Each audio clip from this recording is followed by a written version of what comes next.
What's it, about 7 o'clock? Riker? Okay.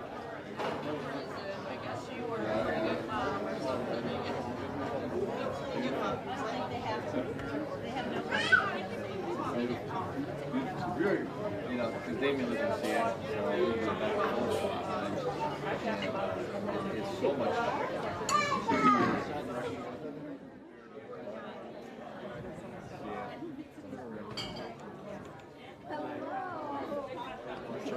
Testing 1, 2. Testing 1. You hear it?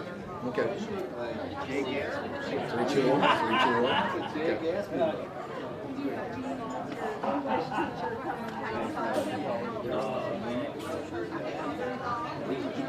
He's a schmuck. He is. He is. Freshman yeah, he's a schmuck.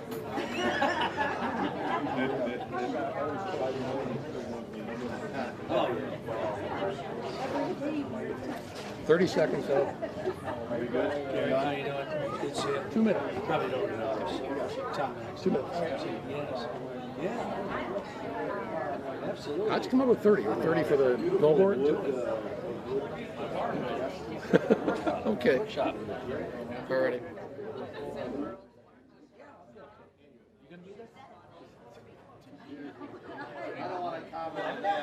Yeah, well, like I say, when you said the billboard was just starting, you say 30, it's like, what the heck? Because I got to, when you count down, I need to count down too, so the BCSN guy knows when we're coming back. So, can you do me a favor? Make sure you, when you hit 5, give me a 5, 4, 3, 2, 1. Yeah, I need you to do a 5, 4, 3, 2, 1, so he'll know. Which one's mine? Right.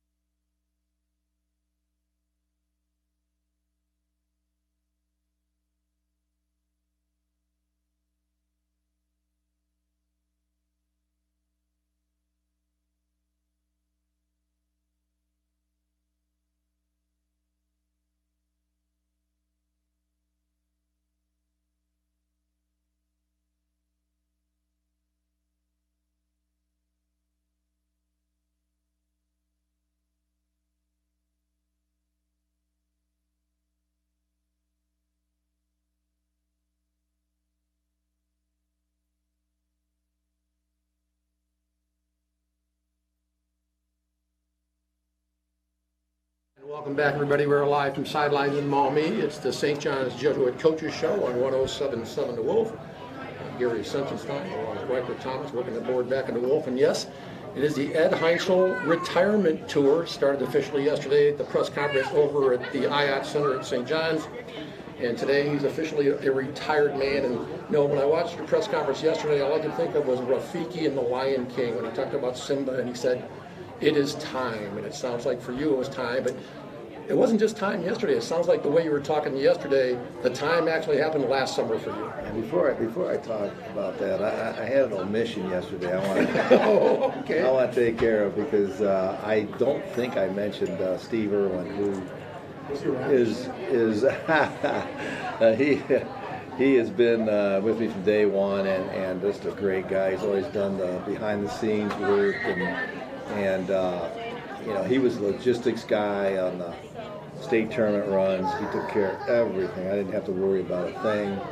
And for me to not mention him was a gross oversight, and I feel really bad about it because he's a great guy. I mean, he just sits there and smiles and does the stuff he's supposed to do, and then he comes in and calls out Bob and all this stuff, which is pretty comical. But no, I felt after Vince and Houston I was ready to go, but I knew that would be a challenging year because of the losses we had, and I hate to talk about this like this because I really don't want it to sound like, well, these guys we had today this year we're not that good. They were good, but they were challenged to score the way that we did because we ran everything through Vince and all that kind of thing. So I knew it would be a challenge, and I love Peyton to death, and I wanted to stay with him and Marcus. That all didn't work out, but to stay with Peyton and see him through, and the season was a challenge. But I will tell you this, and I told the kids after the Finley game at home, we lost in overtime. We beat them down there in overtime. I don't know if I've ever been more proud of a team in terms of just effort, and we were football first guys, which is fine, but challenged to score. But they were in there virtually every game. There were a couple of games got away, but not many. And at the end of the game, we invariably, at a critical time, would miss a shot, and the guy would go down and score. And, we just didn't have the firepower to come back after that. But man, they hung in there and they fought. They battled. Were you always going to be a coach? When did you discover you're going to be a coach? Was it on the bench at St. Francis, or when did it really hit you that you were going to coach? I lost my dad when I was 2 years old, so I never knew my dad. He passed away, and I was raised by a tough mom, really, really tough mom. And but I always thought, looking back, that probably the coaches that I had were the male role models in my life, and meant a lot to me. I don't know at the time. I'm sitting there thinking, oh my gosh, but I think that really subtly was going on. And so, I mean, I wrote a paper my sophomore year in high school and said that I wanted to be a guidance counselor and basketball coach, and so I peaked out at age 29. So you shoot for the stars, right? But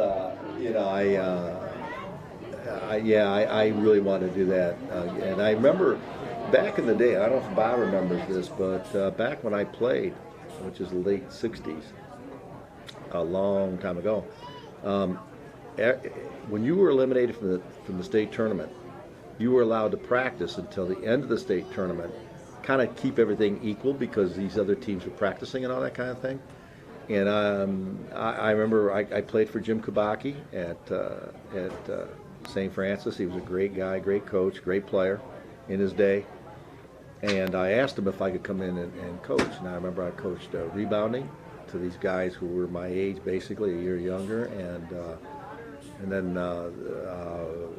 Steve Younger wrote about this winter. I coached Dave Boyce when he was a young whippersnapper at Good Shepherd Church school, and I was just a college kid at the time, and I wanted to get into coaching. I was finishing college and called all the schools that I knew. St. John's was in the middle of nowhere at the time. I mean, it was I was an East Side boy. It was way out in nowhere land. There was nothing around it, and the guy told me, he goes, Tim Smith has a B team, freshman team. He's often looking for a coach. And I called Tim, and we made the connection. And the next year I was a JV coach because the teacher, John Smith, left the educational field and was an English teacher, and I moved in, and 5 years later became head coach. Was there someone in particular? Was it the coach at St. Francis, or someone in particular that you wanted to style yourself after? How'd you? I really admired Bob Nichols, and I should have mentioned that yesterday as well. The first thing I did was go over and talk to Bob and ask him some things about, because we were going to go a total different direction from what we had done under Tim, and so I just asked him, and he counseled me, and so we took off from there. But Bob Nichols was a great guy, and then Dean Smith, Bob Knight, those kind of guys. We're going to take a quick break. When we come back, we're going to talk about your first season, and I'm sure that's still fresh in your mind, right? Hey, I remember it. There you go. We're live from Sidelines in Maumee. It's the St. John's Jesuit Coaches Show on 107.7 The Wolf.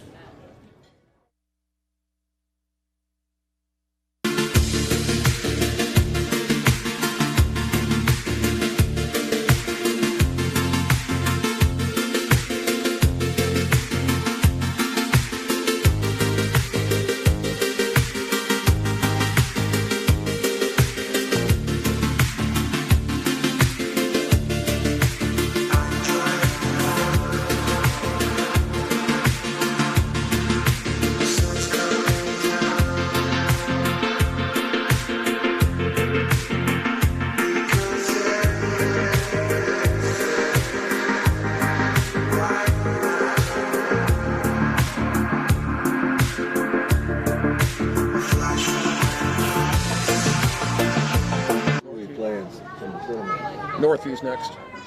Northview beat Whitmer yesterday 7-1.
And welcome back, everybody. We're live from Sidelines in Maumee. It's the St. John's Jesuit Coaches Show on 107.7 The Wolf. The Ed Heinzel retirement tour continues, and we were talking in the break about that very first season at St. John's, and it was not exactly a shining moment for you, was it? No, it was pretty grim. Carl Wagner, who's sitting over there, went through it with me, and it was memorable on a lot of levels, but you know what it did? It taught me everything I needed to know about loyalty and about the importance of talent. We had good players, but they were young, and I think we played one senior, Mike Ryan, who was a good player, solid guy. But Tim had played, and justifiably, all seniors the year before. So we had literally, we had no one with any varsity experience. And we have a young coach who doesn't, we might have been able to, with experience, maybe eked out a win or two or three, but no more. I mean, we really struggled. We had a great lead against Northview, I remember, and they cranked up the press and we turned it over. But we had good sophomores playing, and the next year we went 17-4, won the first city championship, and I became a genius overnight. So, I learned right away how that goes. But I felt bad for those guys. We had Tim had a pretty good tradition. 14, 15 wins a year typically, and the expectation isn't exactly what it is now, but it was substantial. And I'll tell you, man, we went 0-8. I didn't know if we'd ever win. Carl's laughing. We went to Stritch and we won 52-50, and man, by the end of the year we were pretty good. We weren't beating a lot of people. We only went 4-15, but we were a lot better, and we were beating people and playing people tough. But we played Whitmer in the tournament, and we got whacked pretty good. Talk about some of the players. You were to put a starting five together. 40 years, the top 10. Oh man, you know what? I had a bunch of stuff I was going to bring in material. Well, you got certainly Shane and Jay and Brian Roberts, and God, they made me look like a good coach. What an amazing thing. I mentioned BJ. I went to Zach Hilson's wedding the other day. He was terrific. John Floyd, Sean Coleman, Denny Amrine, and I always called him Everyman. He was 6-footish, blonde hair, average looking guy, but what a beast. I mean, he was so tough. And he transferred from St. Francis, and every time he played St. Francis, he would just stick him. When he was over there, they told him, "Don't shoot, just pass the ball." I said, "Man, dude, you can shoot, shoot the ball." And he'd put a dagger in him every time. Oh my goodness, I'm missing guys. That's why I wish I had the sheet in front of me. But I would hesitate to pick out. Vince, obviously, Vince Williams. These guys were great. I will tell you this: Shane was the one guy that I felt if we needed a basket anytime we could get it because he could score inside, outside, and he was just mean as a son of a gun. He was a tough hombre, and Jay was the same way. I mean, Jay as a freshman played some varsity, and we played Scott, who won the state championship that year, and we were having a heck of a time scoring. Put Jay in, he scored the last 5 points of the game as a freshman. He was a competitive guy. Nothing like competitors. You know, I mean, they would cut your heart. Nice guy. Eddie Zimke, who is, you know, I mean, nice, cherubic looking guy, and man, I tell you, he would just cut your heart out to beat you. And great guy off the floor. You know, I coached a guy in football named B.J. Kelly when I pretended to be a football coach, and B.J. was just a beast. I mean, he was so tough. He walked on to Miami in Oxford and played there. Nicest guy off the field. You know, and those are the great guys. Any one particular team, I mean, that's going to rank 6 going back to one guy, this cherish. Well, you know, to some degree, you cherish them all. I mean, this team this year, I mean, we were 0-3, 1-5, and I thought, holy smoke, what is this going to be a 4-15? And they pulled it together. We had some teams that had heartbreak that I felt bad for. The 0-2 team that went undefeated, and then, you know, Brandon got the mono. Because I think we could have won the state that year. I think we were good enough. We had tremendous depth. We had height, we had quickness, we had speed, we had shooting, we had a little bit of everything. When Mark Loving and Austin Gardner's senior year, when Austin went down with the ankle. I mean, 10 minutes to go in practice district, and he just ripped his ankle. I heard his scream, and I thought, oh my goodness gracious, because Austin became a great player. When he was a freshman, he was kind of crafty. He'd shoot floaters, and you know, he had some moxie about him for a freshman. I'm telling you, by his senior year, he was an absolute beast. He was injury prone. He's hurt all the time. But what a great player. What a great attitude. Of all the guys you've had, is Austin the most likely guy to be a coach down the road? I wouldn't say the most, but he certainly was a guy. You know, I mean, you know, and we've texted over the last 24 hours, obviously. Yeah, it didn't surprise me at all that he would be a coach. I tell you, Zimke was a great story. Man, we were doing a camp, and so the players are coaching kids. The kids love that stuff, you know. And I was in folding up T-shirts and dividing them up for the teams. All the stuff you do as a camp director. And Eddie was out imploring his guys, pouring his heart out, trying to get these guys to play harder and stuff like that. It was beautiful to hear. But no, Austin being a coach does not surprise me. So neither does Mike Shaw. You know what, we're going to give you a quick break. We've got a couple of 8th graders coming in. We're going to talk about their 8th grade projects, Zane Zeider and Amit Toussé. We are live from Sidelines in Maumee. It's the St. John's Jesuit Coaches Show on 107.7 The Wolf.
back, everybody. We are live from Sidelines in Maumee. It's the St. John's Jesuit Coaches Show on 107.7 The Wolf.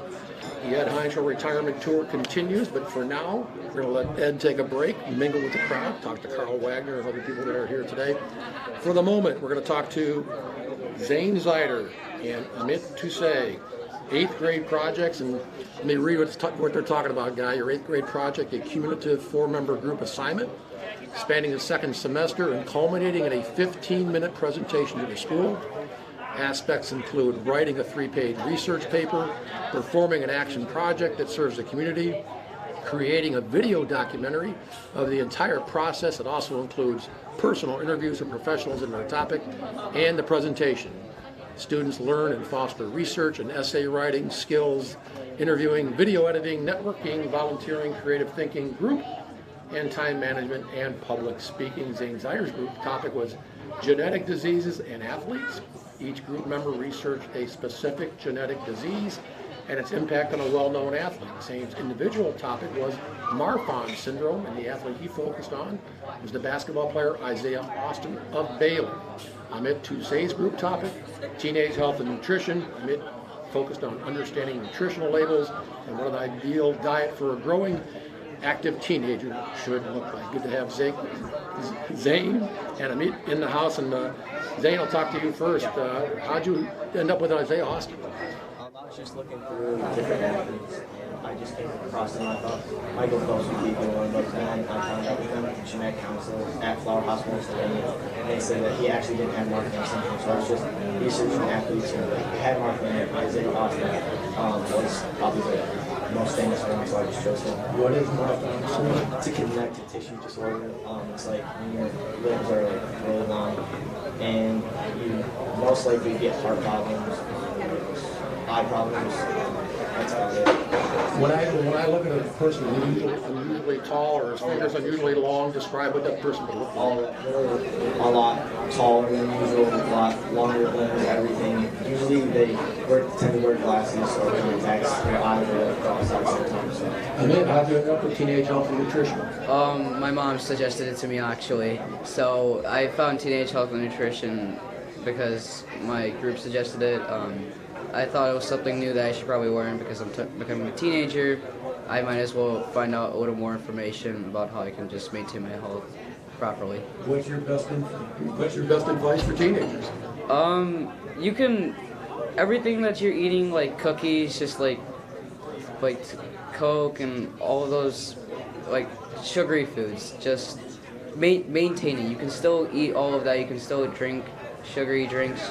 You can eat sugary foods. Just maintain the amount of stuff that you eat and drink. How much time do you have to put in this project? I spent about 3 months in this project. At the beginning of the semester, we spent about 2 months just brainstorming, and then the 3 months we did our action project. Give me an idea what that presentation was like for you. It was scary, actually. In what way? Just the task of doing it, or the people watching you? Describe that a little bit. The people watching me, but if you just practice, I practiced enough, so it didn't really feel as scary. Did you practice as well, Zane? Oh yeah, for sure. I mean, when drawing comes in front of our teachers, so they gave us what we needed to work on. So it was when we went up there, it was pretty easy. It was just focusing on it. Give me an idea what the presentation was like. Are you on a stage or in front of a big group? To describe that. Yeah, so we're in the McQuaid Theater at St. John's. It's just 15 minutes in front of, it was just in front of the 8th grade when we did it, but there's some presentations in front of the whole academy, so that's 6th, 7th, and 8th grade. The video, who puts the video together? I mean, it's our whole group together, and some people are better with technology than others, so I'm not the best, so let's see. How about for you? Again, it was a group, so when we went together, we decided how the video was going to be presented, and I was the only person in the group with like the video editing skills, so I did. What did you feel you got out of it? I feel like I got out of the basic understanding, of course, of teenage health and teenage nutrition, and just some video skills.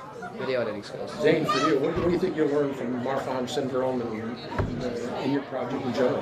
Just in my project in general, I'd say time management and communication are key for sure, because we tended to procrastinate a little bit on our projects and just not communicate as well as we should. So if we did that better, it would not be as stressful, I would say, as it could have been. Guys, great to be both of you. When we come back, Coach Heinzel returns. He talks about his state Final Four teams from 93, 96, 3, 4, 06, and 09. We are live from Sidelines in Maumee.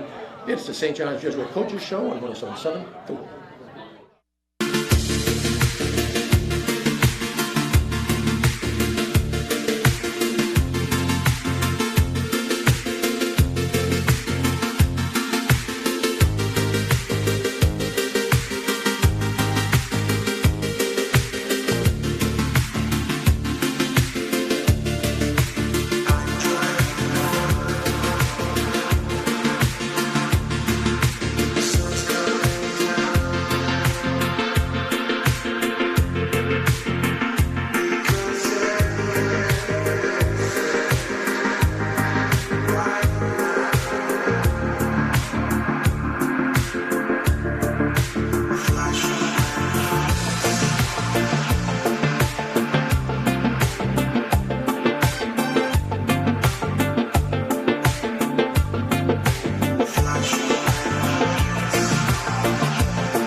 Everybody, we're live from Sidelines in Maumee. It's the St. John's Jesuit Coaches Show on 107.7 The Wolf. The Ed Heinzel retirement tour continues. We're bringing him back, and Bob Ronay has in your little sheet here, Ed, talking about your state Final Four teams, but not even just your state Final Four teams. Some of the guys that maybe probably could have been there as well. Yeah, well, we talked about a couple of them already. 02 and 13 team, both. They're certainly capable of making it. We've had some other ones that were pretty good too, but you know, the state runs are. I've told kids that the focus and concentration that is needed to do that is otherworldly. I mean, they reach points that the kids never knew they could get to, and the focus and the lack of distractions and all that kind of thing is tremendous. The team that went in 09 is a team that had to overcome a lot of distractions. I talked to actually FaceTime with Tim Kennard, who's one of the all-time favorites. Man, he's crazy. He's so funny. And he was on that team, and I mean, they had all kinds of distractions, you know, a lot of internal things, but for them to make it, I thought is the one time where I would attribute coaching to really helping facilitate it, because they were good players, but they had lots of them. Probably the one team probably everybody expected to win, B.J. Raymond, Brian Roberts, Zach Hilsman. And you touched on in the press conference yesterday about that semifinal game with Brookhaven, and everybody thought, you know, the game was, you know, it was over then. And you talked about the kids, but I got to tell you, I was there covering it for Channel 11 when I was there. It wasn't just your kids. The whole sense in the building was that was the championship game. I begged them. I begged. I could have written the script, and the other problem we had with our particular opponent, first of all, if it had been reversed, if we had Hamilton and then Brookhaven, I think we would have won. But they're just, Hamilton proved, I mean, it just wasn't respected well enough by these guys. But they were a very controlled team. Now, if you had a shot clock to the beat, but they had a very controlled system. They got up on us early. They had 5 guys, they had a big guy, about 6'6", that could handle the ball, not like a point guard, but against his matchup, he was okay, you know, and they just moved the ball, moved bodies, milked the clock, and you know, all of a sudden we're down, I don't know, maybe double digits, I think, in the fourth, and we make this big run and get within 3, but too little, too late. Yeah, I always said there should be an investigation as to how we could have those 3 quality players now in this state game, because they were fabulous players, great kids, and went on doing great things. Which are the biggest changes you've seen in 4 decades? That's what I admired about you being able to adapt to your style, and some of these changes you've seen. Well, I mentioned yesterday in the press conference, the physicality of the game is really, really much greater. And back when I played, forever ago, it was very, very good. When I started coaching, little contact was all. I mean, you know, you will touch on the perimeter.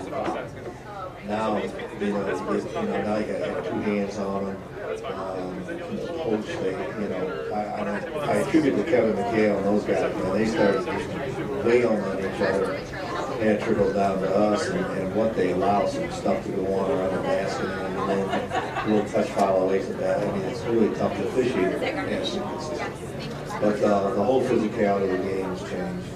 The 3-point shot has changed the game. By and large, for the better. Ed Mott was over around here somewhere, and Carl was on staff and played. And I always said if the 3-point line had been available at the time, we would have never gotten Eddie inside that 3-point line. He'd have lived behind. We try to get him to come off the dribble and all that kind of thing. The 3-point line, and then. I think kids are more fragile right now. I think it's because of the society in general and the environment. I'll give you an example. I think LeBron James and Michael Jordan are an interesting study, and I think Michael's better because Michael's just a dude. I mean, he would cut your heart. And LeBron is great physical talent, great talent. I think is that awareness of, and it goes back to social media and stuff like that. And he just, he's got to play a little bit to people, the crowd, whatever. And I think we've got a little diva thing going, and I think it hurts him a bit as a player. Now, we don't have that to that degree, but kids are distracted, and it's tough. I walk in the shit, and the guys are on their phones, waiting for practice. They're on their phones, and some of our coaches are. Put those dag on there.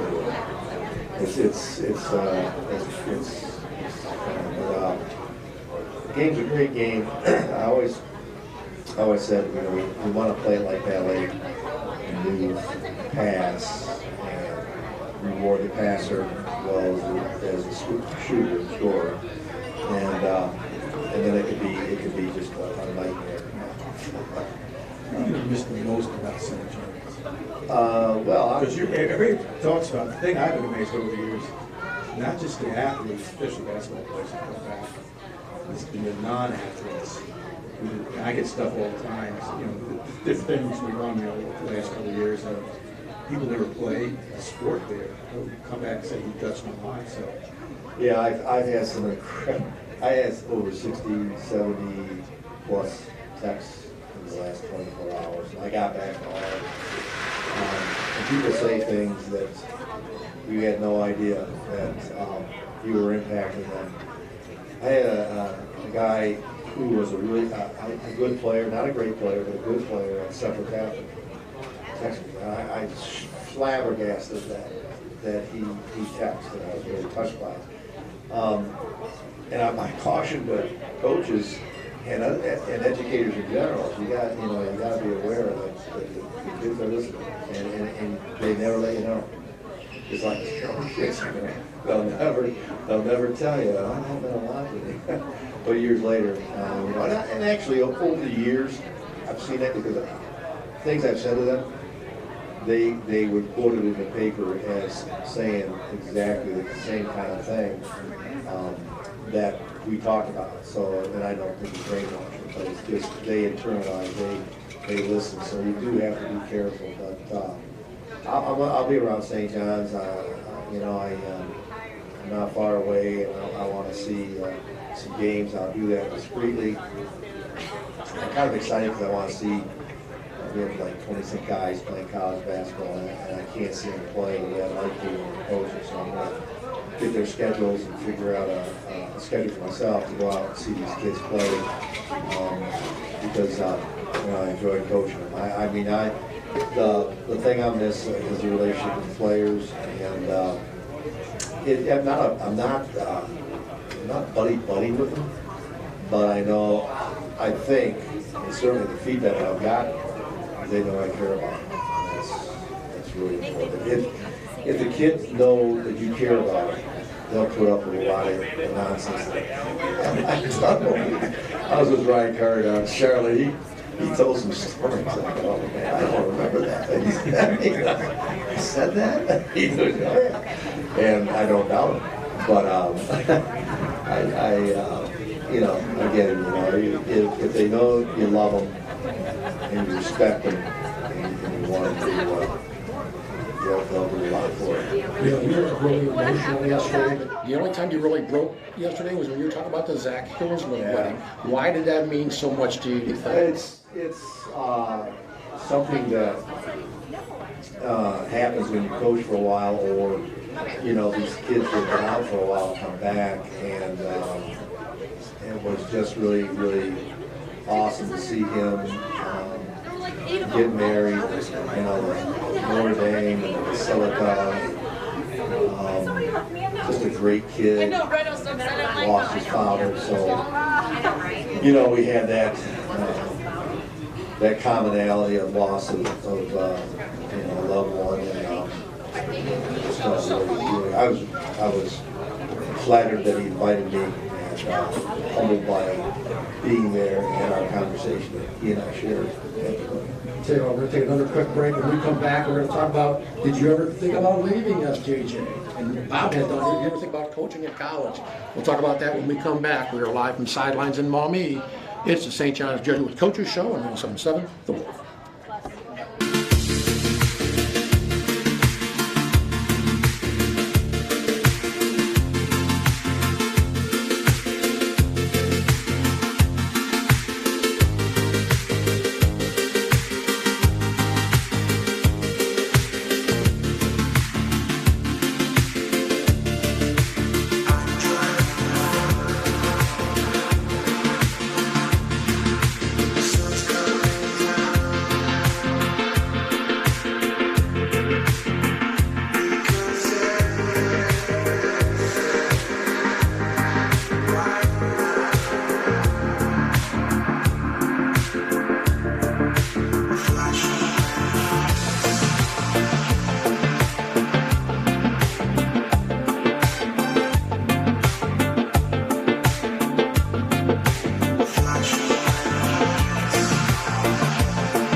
from Sidelines in Maumee. It's the St. John's Jesuit Coaches Show on 107.7 The Wolf. I'm Gary Sensenstein with Riker Thomas working the board back at the Wolf. Joining me tonight, I'm sure you've heard his voice once in a while, is Mr. Bob Ronay, and of course the Ed Heinzel Tour continues. And we're talking about, did you ever think about leaving SJJ? I think you mentioned 1983. What were the events during that time that made you think about Well, leaving? I wasn't going to leave. I just was going to get out of coaching and just stay as athletic director. And, you know, I mean, Bob has, you know, athletic director is a full-time job. That's all he does.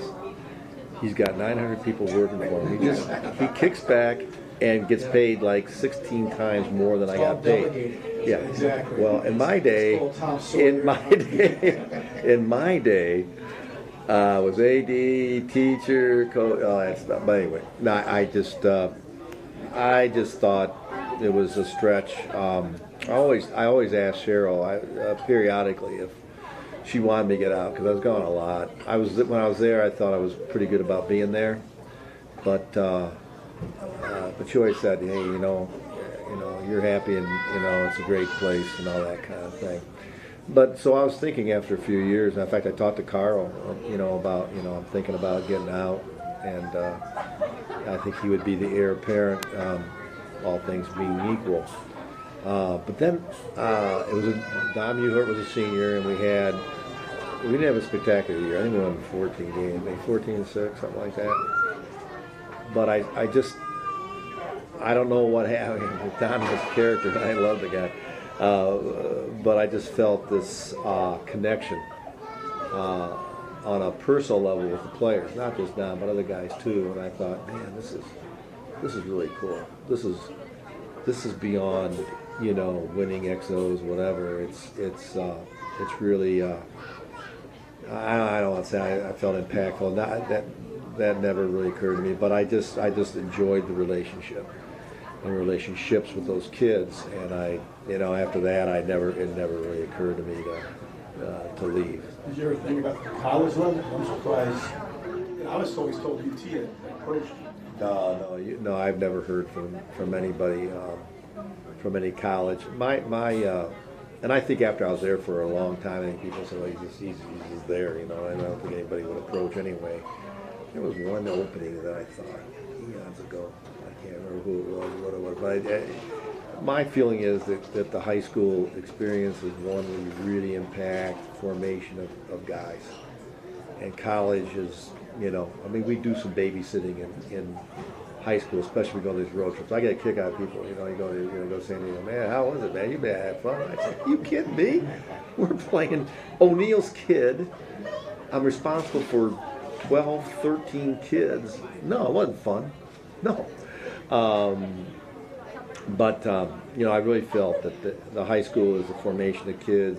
You know, it was never about money. It was about trying to help young people, young men, young fellas to become real young men. And so the college thing to me was much more, you know, all right, you gotta win, you gotta do this, you gotta do that. And, you know, we wanted to win and we won, but college never appealed to me. You know, I admire the guys who do it, you know. You know, I really admire the guys who, in the City League years ago, as great as the City League was, there were certain schools that really, really struggled. And there were some, I mean, great coaches there. And I'll throw a name out, Kim McCluskey at Woodward. I thought he was a fabulous coach. And the one year he had two guards and a big guy who was pretty good. We played with Carter and those guys. We only lost like 3 games all year, like 20-3. And we went over there. They almost beat us, and because he had better players, you know. And but Kim every year put in yeoman's work and did a great job. I respect the heck out of that. Back in the City League days, Ben Williams at Scott probably had to be some of your best matchups of all time. That comeback in the fourth quarter in that City League title, probably one of your most memorable games. Oh yeah, I mean that was. But I'll tell you what people don't know is that we played at East Liverpool in a Christmas tournament against, and one of our opponents was Xavier out of Cincinnati, a fellow Jesuit school, and we were in a similar situation, not quite that drastic, but we were down a bunch, late in the game, and we came back and won. And I always felt that experience taught those guys, because I remember telling the guys as that Scott game was going on, guys, we have time. We got to stop the clock, and we got the clock stopped. Some of it with us, some of it with Scott. And we got the clock stopped and made up point. I mean, Brian Roberts, as a sophomore, got drilled behind the arc and just stood up there and made 3 free throws like it was nothing. Floyd got knocked on a layup, got knocked into the basket support. Now his family would tell you he was a drama king, queen, whatever that night. But he was hurting, and he hit the 2 free throws. So we were able to get the clock stopped and got points, and that was critical. That was great. That was a fabulous game. But I always said, let me go back here, make sure I get the sequence right here. Boston were the champs, and Detroit got them. Detroit caught up with them with Isaiah and those guys. And then Michael and those guys came along with the Bulls, and all those teams that were coming up learned how to win from the better team. I was at the game the night that the Bulls beat the Pistons, and Isaiah and those guys walked out. John Savage had taken me to that game. It was amazing. But those teams all learned how to win, and I really believe Scott taught us how to win. In that this is the blueprint. You got to be tough. You got to be disciplined. And you just have to stay really focused through the good and the bad times. And Ben and his teams taught us that. And when I came in, we were like 1-18 against Scott. And we never got to 500. We got close, but we got better players. But they taught us a lot. The one thing you have to be looking forward to, and you touched on it yesterday as well, Thanksgivings, Christmases, you're going to be able to see see the families nowadays. Yeah, I just felt bad, It wasn't so bad with just my children. I say that advisedly because they're probably listening. But when the grandkids came along, and okay, well, so what's your schedule? So, well, I got practice in the morning, and I just. It wasn't restrictive exactly, but I just felt that those kids need me. And there's no grandma, right? I mean, that's part of it, right? There's no grandma. I'm it. Now they have the other side of the family and so forth, and they're great people. But from my side, I felt that, without Cheryl and being the guy that, had to do both things, that contributed to the clarity I have. I mean, I mentioned in the press release I use the word confluence. I thought it was a pretty doggone good word, but that was part of it, only part of it. There are a ton of things, and I just need to. Yeah, it's time. When it's time. It was time when I was teaching. It was time when I was counseling. It was time as AD. God bless God for being AD, because that is the most thankless job in the building. It's just tough, and all you hear are the 999 things go right and one thing goes wrong. So I admire him, and he's been a great support, and I appreciate him. Silly. What do you see the difference between silly and the track? Well, travel. That's for sure. Now, I thought there was great, and the track is fine, but I thought the value in the City League, because we had very few problems. A lot of that had to do with Ed Scrutchins just being a good boss to the league and being very fair to the Catholic and public schools alike. And that was a tough position because, the public and private school, conflict. But Ed was very, very fair, but I thought it brought the community, the Toledo community together. And black, white, inner city suburbans, across the spectrum, in healthy competition. I mean, as many games as we had some incredibly competitive games with Libby and Scott and other schools, Rogers, everybody. There was never, ever, ever an on-the-court problem. Never. There was a healthy respect, and I think it brought the community closer together. I think it was a a league that everybody took pride in. And, you know, everybody wanted his or her school to win, but at the end of the day, you know, we as Catholic schools, public schools, we saluted the winners and you know, moved on. So I don't think you underestimate the value of the Toledo City League as it was in the old days. And not that the track is bad, and we've got some healthy rivalries, including out-of-town ones with Lima. I think that's a good thing. But there was something about the community of Toledo, and you know, back in the day, man, I mean, Jimmy played, man. I'll tell you what, UT was sold out. Opposing players. We talk about opposing teams. What about some opposing players you love going against? Again, I had a nice sheet. If I go in my car, I got 2 minutes. The best player we ever played against, we played some good great ones, is Jimmy. I mean, our homegrown Jim Jackson was the best player. But we played against Battier and Detroit Country Day. We beat them. Toby Bailey was out of Loyola, California, fellow Jesuit school. We played them the Beach Ball Classic, beat them the next year. Toby, as a freshman, led UCLA to the national championship. O'Neill's son, one of probably the best team we ever played was Dunbar out of Washington, D.C. We played them at the Kingdom of the Sun tournament in Ocala, Florida. We went down there like 3 times, I think. And the first time we went down there, we played these guys, and they had a point guard was Romeo Roach, whose shorts went down to his ankles. But I think he was a McDonald's guy. Michael Smith, who played in the pros, was out on TV. I know, doing some great stuff with that. And they had 2 or 3 other guys that played big-time Division I ball. And then Lakewood St. Ed's with Lepore and Logan and Clancy and those guys. What's his name? Oh, man, I can't remember.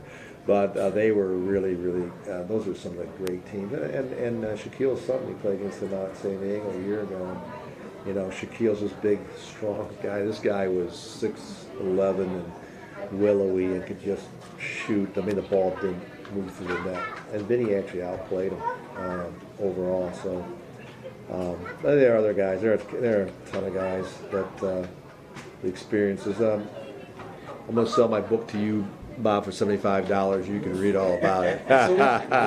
What's the name of the book going to be? Have you thought about a title for this thing? I came up with the title before anything. Okay. Isn't it ironic?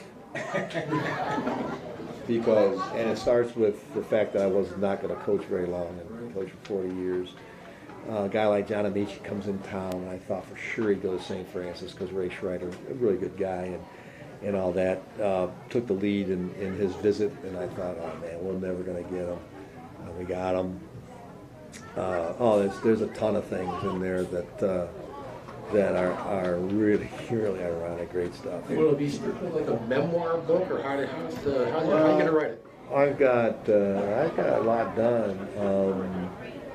It's by chapter, and it's by category kind of thing. So, you know, I have an introduction and. You're going to have a chapter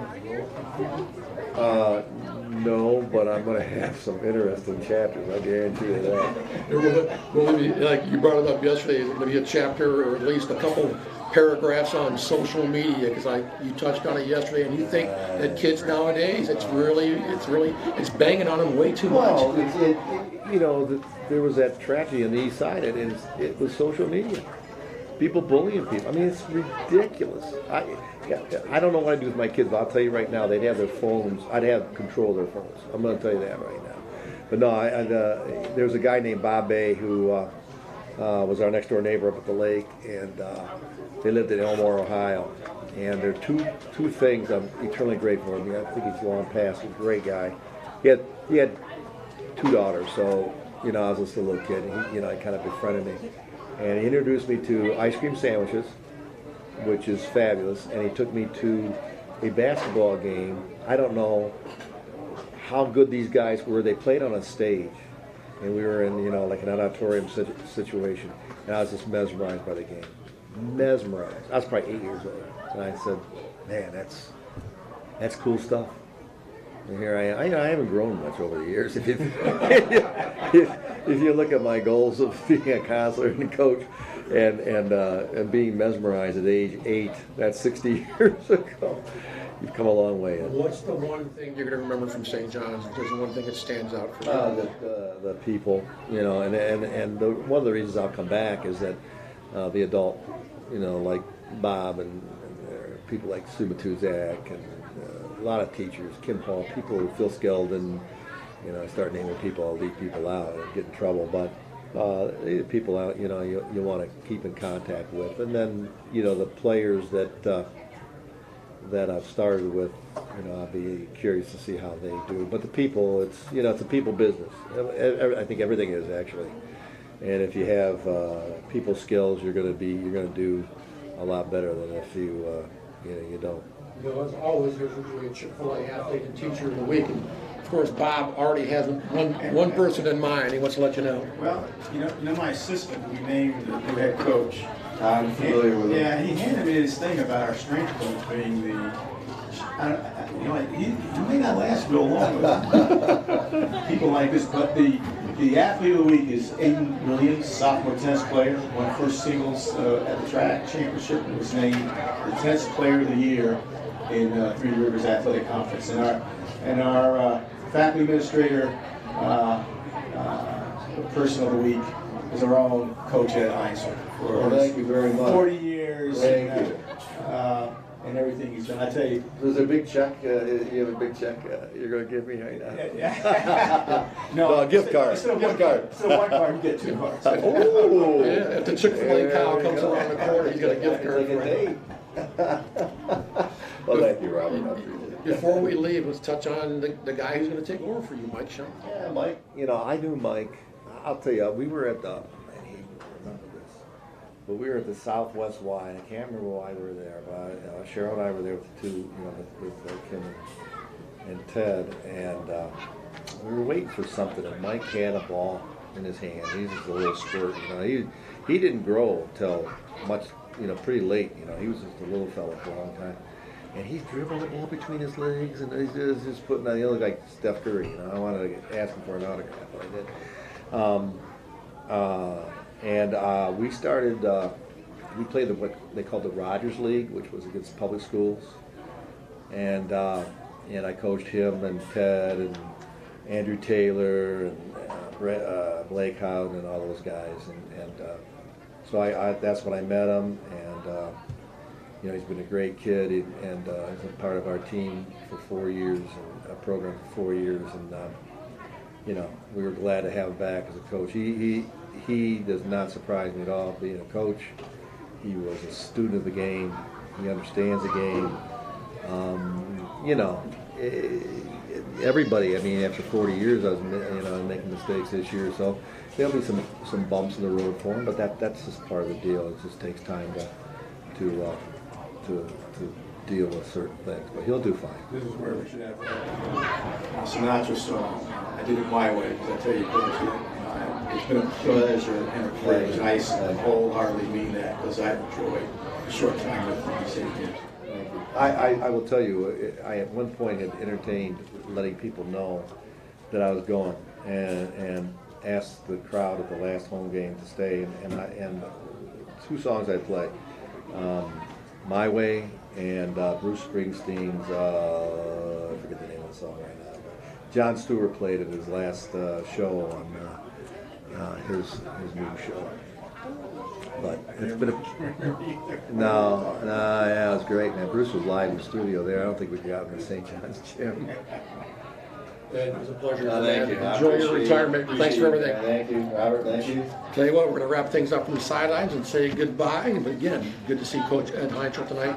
And again, it's going to be the last time we're going to talk to him on the Coaches Show. Next week, another Coaches Show from sidelines. We'll talk about how the baseball team's doing in the tournament. Again, the lacrosse team is playing Westlake as we speak. We're live from sidelines in Maumee. It's the St. John's Jesuit Coaches Show on 107.7 The Wolf.